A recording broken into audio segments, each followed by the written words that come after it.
Beyond Ourselves by Catherine Marshall. Chapter 5. Dare to Trust God. Now, don't push the term faith at me, a lawyer told me bluntly at a dinner party recently. The word is like a red flag. Why such a violent reaction? I asked.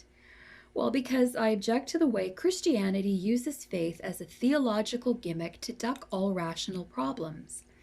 At every point where a man wants to understand, they say, you just have to have faith, or reason can only go so far. I resent it. I see nothing wrong with, prove it to me first, then I'll believe.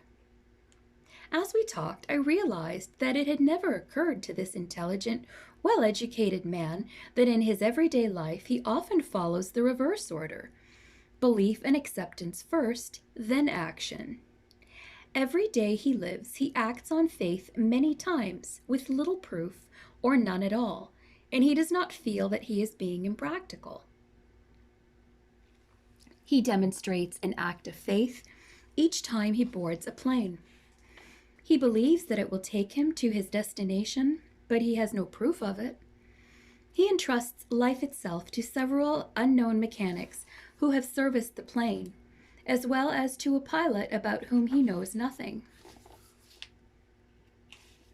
Each time he eats a meal in a restaurant, he trusts some unknown cook behind the scenes and eats the food on faith that it is not contaminated.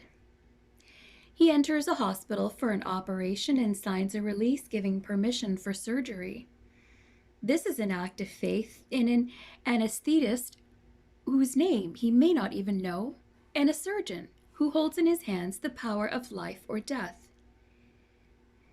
He accepts a prescription from a doctor and takes it to a druggist, thus acting his faith that the pharmacist will fill the prescription accurately. The use of the wrong drug might be deadly, but he is not equipped to analyze the contents before swallowing the pill. It is obvious that were we to insist on the proof first, then faith order in our daily lives, organized life as we know it would grind to a screeching halt. And since life together among men is possible only by faith, as we act our trust in other people, it should not seem odd that the same law applies to our life with God. The New Testament makes it clear that in the spiritual realm, when for some reason or other we refuse to act by faith, all activity stops just as completely as it does in the secular realm. There is no way for us to even take the first steps towards the Christian life except by faith, any more than a baby can get launched on his earthly life without blind baby trust in his parents and other adults. We have to accept the fact of a personal relationship with Christ by faith, even as our young children accept the fact of parental love. For the child, as for the new Christian, understanding and proof come later. In the same way, every step in our Christian walk has to be by faith. In Jesus' ministry of healing the spirit, the mind, and the body, faith seems to have been necessary before the divine act, not, as logic would have it, afterward. The Gospels are studded with statements of this. And he said to the woman, "Thy faith hath saved thee, go in peace." Then touched he their eyes, saying, "According to your faith be it unto you." Jesus said, "All things are possible to him that believeth." All that ever you ask in prayer you shall have if you believe. Much of my own problem with faith arose from an early misunderstanding of what faith is. First of all, I used to believe that faith had something to do with feeling. For example, when I had messed up some situation and had asked God for forgiveness, then I would peer inside myself to see if I felt forgiven. If I could locate such feelings, then I was sure that God had heard and had forgiven me. Now I know that this is an altogether false test of faith. We would not be so foolish as to go to a railroad station, board the first car we saw, then sit down and try to feel whether or not this was the train that would take us where we wanted to go. Our feeling would obviously have no bearing on the facts. Yet I know now that at times my actions in the spiritual realm have been just that foolish. Another misconception I once had was that faith is trying to believe something one is fairly certain is not true. But faith is not hocus pocus opposed to knowledge and reality. In fact, faith does not go against experience at all. Rather, it appeals to experience just as science does. The difference is that it appeals to experience in a realm where our five senses are not supreme rulers. Nor is faith a kind of spiritual coin which you and I can exchange for heaven's blessings. Nor is it simply believing doggedly in some particular doctrine. One can believe in the divinity of Christ and feel no personal loyalty to him at all. Indeed, pay no attention whatever to his commandments and his will for one's life. One can believe intellectually in the efficacy of prayer and never do any praying. Perhaps one reason that the real meaning of faith eluded me personally for so many years was that it is so surprisingly simple, so practical. Faith in God is simply trusting him enough to step out on that trust. My first lesson in stepping out on trust came in connection with the problem of financing a college education. We were then living in a little railroad town in the eastern panhandle of West Virginia. By the time I reached my senior year in high school, the town had for some years been struggling through the long aftermath of the 1929 crash. Its only industry, the Baltimore and Ohio railroad shops, were all but shut down. The church my father served as minister was suffering along with everything else. Father had voluntarily taken several cuts in his already meager salary. Even grocery money was scarce. It was fortunate that Mother knew how to prepare fried mush in a way that made it seem like a rare delicacy. Something I had dreamed of as far back as I could remember, a college education, now seemed out of the question. The dream even included a particular college, Agnes Scott, in Decatur, Georgia. Agnes Scott accepted me. Although the school was accustomed to ministers and missionaries' daughters whose ambitions outstripped their pocketbooks, the financial burden nevertheless looked hopelessly heavy. Even with the promise of a small work scholarship and the $125 I had saved from high school essay and debating prizes, we were several $100s short.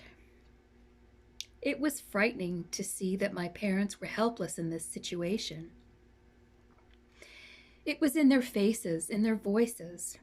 Throughout all my growing up years, in every childish emergency, they had been equal to anything. What now? Did this mean that I was going to have to relinquish my heart's desire? One evening, Mother found me lying across my bed sobbing. She sat down beside me, put her cool hand on my forehead. No words were needed. She knew what the trouble was. Presently, she said quietly, "You and I are going to pray about this. Let's go into the guest room where we won't be disturbed." We sat down on the old-fashioned golden oak bed, the one that Mother and Father had bought for their first home. "Let's talk about this a minute before we pray," Mother said slowly.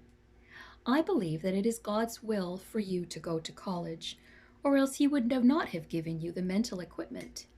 Furthermore, all resources are at God's disposal. Do you believe that, Catherine?" "Yes, I think I do." "All right. Now, here's another fact I want you to think about. Everybody has faith. We're born with it. Much of what happens to us in life depends on where we place our faith. If we deposit it in God, then we're on sure ground. If we place our trust in poverty or failure or fear, then we're investing it poorly. So keep in mind while I read something to you. she opened a Moffat Bible to 1 John 5, verses 14 and 15. Now the confidence we have in him is this, that he listens to us whenever we ask anything in accordance with his will. And if we know that he listens to whatever we ask, we know that we obtain the requests we have made to him. Note how the thought goes in that promise, Catherine. Whenever we ask God for something that is his will, he hears us. If he hears us, then he grants the request we have made. So you and I can rest on that promise. Let's claim it right now for the resources for your college. And so we knelt by the bed and prayed about it. I shall never forget that evening. During those quiet moments in the bedroom, I was learning what faith is and how it works. It is true that my faith was immature and weak, but the strength of Mother's was contagious. She had helped me take my first steps in faith. The answer would come. We knew it would, though neither of us had any idea how. When it came, it was the offer of a job for Mother with the Federal Writers Project. Would she be willing to write the history of the country? Would she? Her salary would cover the amount needed for my college expenses with little to spare. Since history has always been one of Mother's loves, no job could have been more to her liking. Moreover, she could work at home and, along with her writing, keep a hand on all of the family projects. That was the way I learned that we must have faith before the fact, not after, if we are to function as human beings at all. The only question is, faith in whom? Faith in what? God challenges us to place it in him rather than in fallible human beings. Taste and see that the Lord is good. In my experience, this is not an ivory tower approach. It is the only effectual one. I have seen faith in God vindicated many times in stirring ways. No story ever captured my imagination so much as George Mueller's. My children will read it, and if I have anything to say about it, my grandchildren. In the year 1828, a man sat in a room in Teignmouth, England, struggling with a problem. A German, George Mueller, was then 23 years old. His father was a collector of excise taxes in Prussia, and the son had inherited the father's preoccupation with figures, his adding machine mind, his astute business sense. During this period in England, the Industrial Revolution was well underway. George Mueller felt he could become a successful industrialist, yet he hesitated.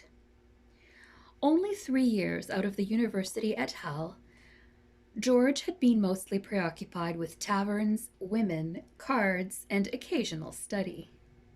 He certainly had not been at all interested in religion. Then there had come a turning point.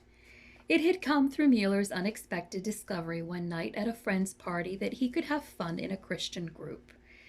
A different, deeper kind of pleasure than he found in his favorite tavern. To his own surprise, George Mueller began to think about the meaning of life. Often he pondered the fact that all through the Gospels there kept recurring Jesus' plea for us to have faith, to ask, ask, ask. Hitherto you have asked nothing in my name. Ask and you will receive, that your joy may be full. If, for all your evil, you know to give your children what is good, how much more will your Father in heaven give good to those who ask him? Had Christ meant those words literally? If so, then why, generation after generation, did mankind continue to ignore them or water them down? Mueller thought of several individuals he had recently met. One was a man who had to work at his trade 14 to 16 hours a day. He had no time for his family, no time to enjoy life.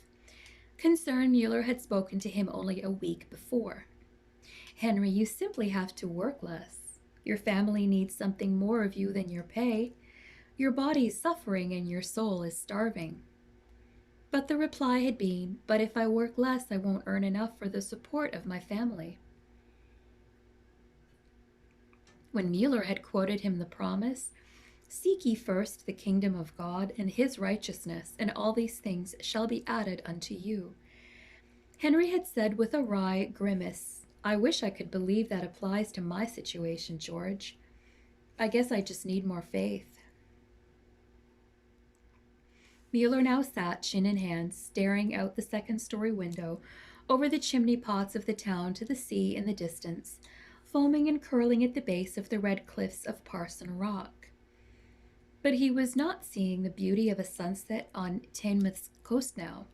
Instead, he was thinking of an old woman, Marie, so frightened of old age without a pension, so terrified of the poorhouse waiting for her at the end of the road.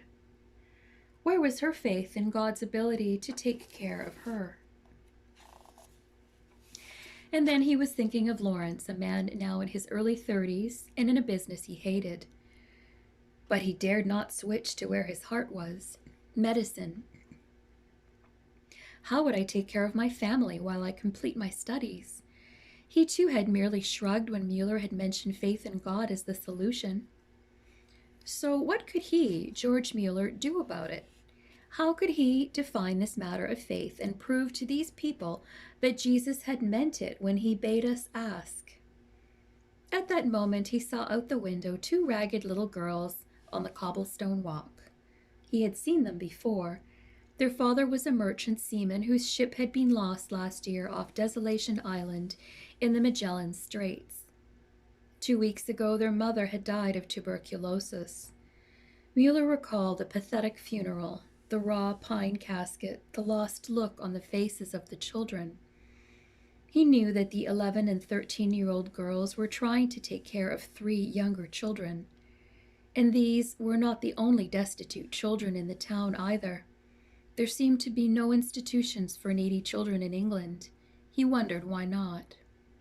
The thoughts went round and then he noticed his Bible open on the table beside him. It was open to the Psalms. "Open thy mouth wide, and I will fill it." Mueller suddenly found himself quietly praying, "All right, I'm opening my mouth to ask. If you want me to do something about all this, you'll have to show me how and where to begin." George Mueller began by offering his services to a local mission. His drive and imagination soon revitalized it. The records show that he met and married Mary Groves in 1830. The two of them consecrated their marriage vows with a rather remarkable demonstration of Jesus' words. "Sell what you possess and give it away in alms." Just so did George and Mary part with their household goods. Like many daring experimenters, Mueller wanted to go all the way. His desire was to make himself and his wife dependent for everything on God alone.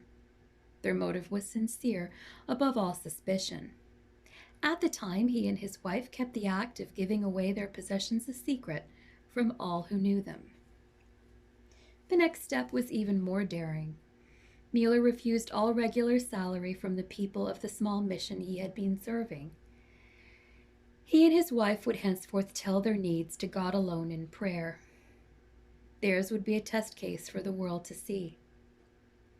Then George found his thoughts centering on the idea of founding an orphan's home.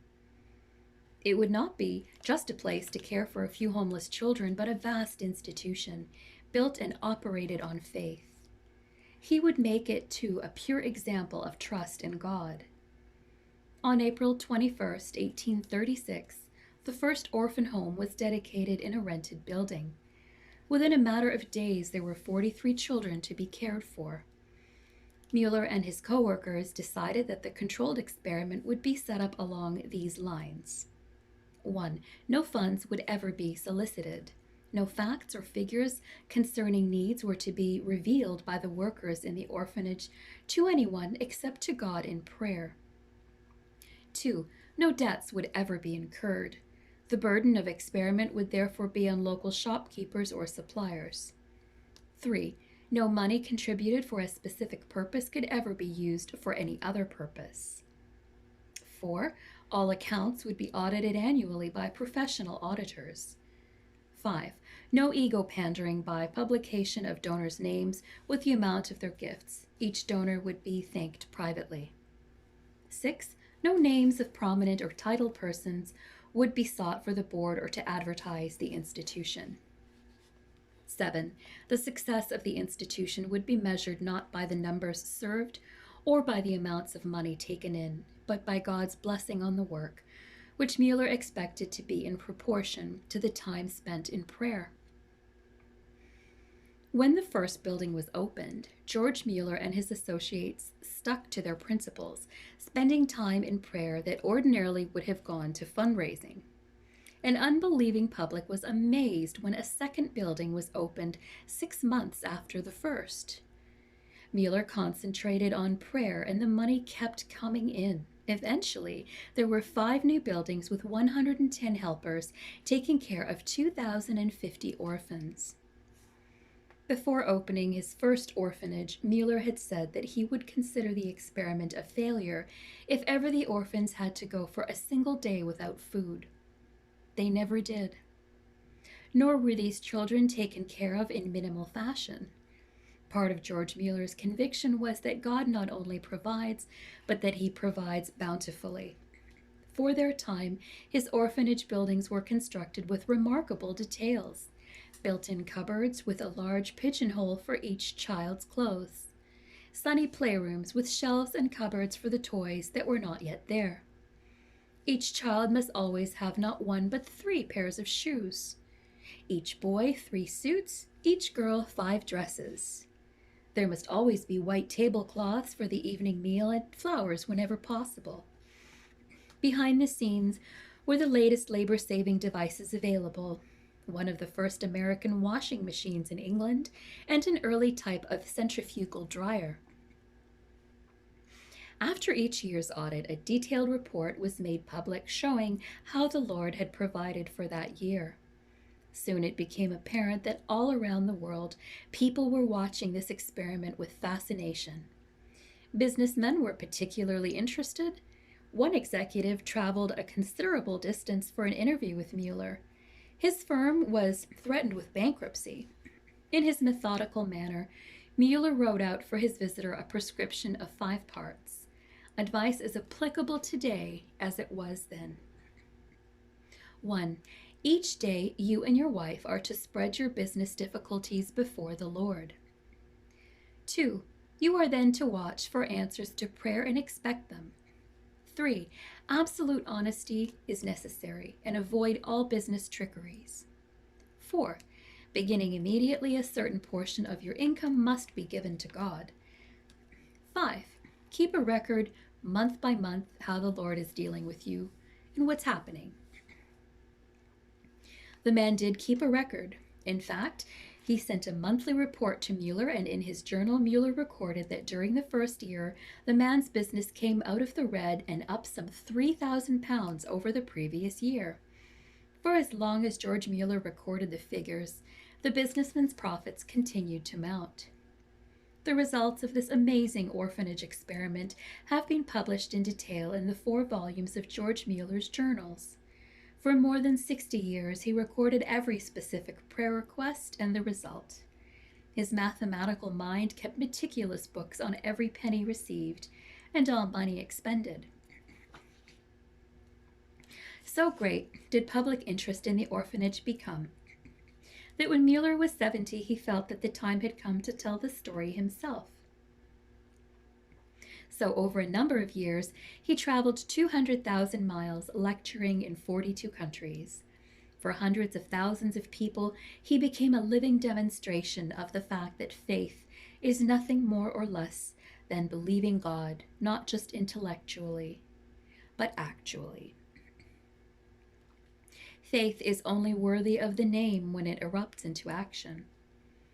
Unlike George Mueller, most of us can show few trophies won through faith. Were we to use the muscles of our legs as little as we do the muscles of our faith, most of us would be unable to stand. Then what can we do to strengthen them? First, we cannot trust God until we know something about Him. The way to begin is by reading His Word and thinking about it. The Bible acquaints us with the nature and character of God, His power, His unselfish, unchangeable love, His infinite wisdom. We read instance after instance in which God has exercised His power and wisdom in helping and delivering His people. Second, faith is strengthened only as we ourselves exercise it.